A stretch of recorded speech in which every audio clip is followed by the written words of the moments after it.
중에 이런 말 들어보셨죠? 선생님, 저 필라테스 호흡만 하면 어지러워요. 대부분 강사님들은 이렇게 생각합니다. 아직 적응이 안 되셨구나. 괜찮아요, 회원님. 아직 필라테스 호흡이 처음이라 낯설어서 그래요. 하지만 진짜 이유는 따로 있습니다. 오늘 영상을 끝까지 보신다면 필라테스 호흡의 여러 문제와 강사로서 어떻게 지도해야 하는지 명확한 방법에 대해서 알게 되실 겁니다. 필라테스 호흡을 했는데 어지러운 현상은 단순히 필라테스 호흡을 처음 접해서 혹은 적응이 아직 안 돼서가 아닙니다. 실제 이유는 과호흡 때문에 생리적인 균형이 깨지기 때문입니다. 우리가 마실 때 산소를 들이키고요, 내쉴 때 이산화탄소를 내뱉는데 이 과정에서 우리 몸은 혈액의 pH 밸런스를 유지하게 됩니다. 그런데 우리가 생각해보면 수업 중에 복부를 내쉬면서 호흡을 뱉어주세요 라던가 스 소리나게 호흡을 뱉으세요 혹은 호흡을 길게 내뱉으세요와 같은 호기를 강조하는 큐잉을 자주 사용하게 되는데요. 이때 회원분들은 이 말을 듣고 호흡을 너무 세게 혹은 평소보다 더 길게 내뱉게 되는 경향이 생기는데, 이렇게 되면 우리가 평소보다 이산화탄소를 과하게 배출하게 됩니다. 이렇게 이산화탄소가 과도하게 빠져나가게 된다면 혈액의 pH는 산성에서 알칼리성 쪽으로 이동하게 됩니다. 이걸 호흡성 알칼리증이라고 하는데, 이렇게 되면 뇌혈관이 순간적으로 수축하면서 뇌혈류가 줄어들게 됩니다. 그래서 회원이 어지럽거나 손끝이 저리거나 가슴이 두근거리는 증상을 느끼게 되는 겁니다. 즉, 어지럼증의 원인은 호흡의 적응 부족이 아니라 지나치게 강한 호흡 지시로 인한 생리적 반응 현상입니다. 따라서 회원이 어지럼증을 호소한다면 호흡의 속도, 강도, 볼륨을 다시 조정해야 합니다. 예를 들어 호흡을 쉬 소리가 날 정도로 너무 크게 내뱉지 않도록 해야 하고요. 갈비뼈 움직임이나 복부의 수축 같은 필라테스의 해부학적 이론은 잠시 내려두시고 평소 말하듯 자연스러운 호흡을 하면서 동작을 우선 수행할 수 있게끔 유도해주세요. 핵심은 우리가 호흡을 통제하는 것이 아니라 회원 스스로의 호흡에 대한 리듬을 찾도록 돕는 것입니다.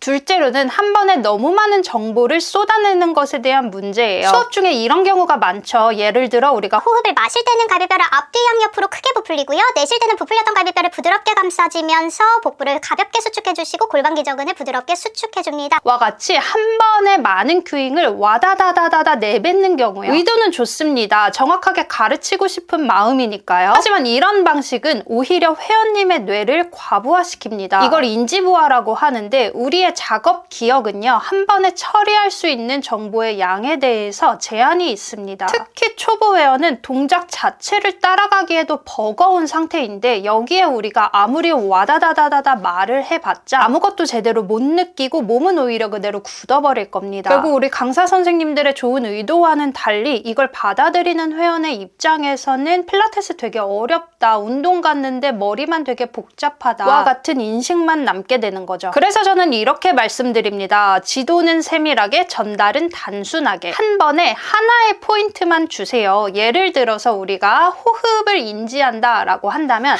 단 하루는요, 마시는 호흡에만 집중하게 하는 겁니다. 갈비뼈의 움직임이요. 다른 건 아무것도 말하지 않아요. 계속 마실 때 갈비뼈 움직임만 적용하면서 동작을 진행하고요. 나머지 내뱉는 호흡이나 배 힘주는 방법에 대해서는 우선은 말을 하지 않습니다. 그래서 그날 하루 동안의 수업에서 갈비뼈의 마시는 호흡에 대한 움직임이 충분히 인지됐다라고 한다면 다음 시간에는 이제 내뱉을 때 우리가 어떻게 해야 하는지 여러 감각을 전달시키면서 단 하나만 집중하게 하는 겁니다. 이렇게 단계별로 하루의 수업 동안에 단 하나의 미션을 주는 식으로 점차 단계를 높여갔을 때 회원 스스로 몸으로 학습할 수 있게 되는 겁니다.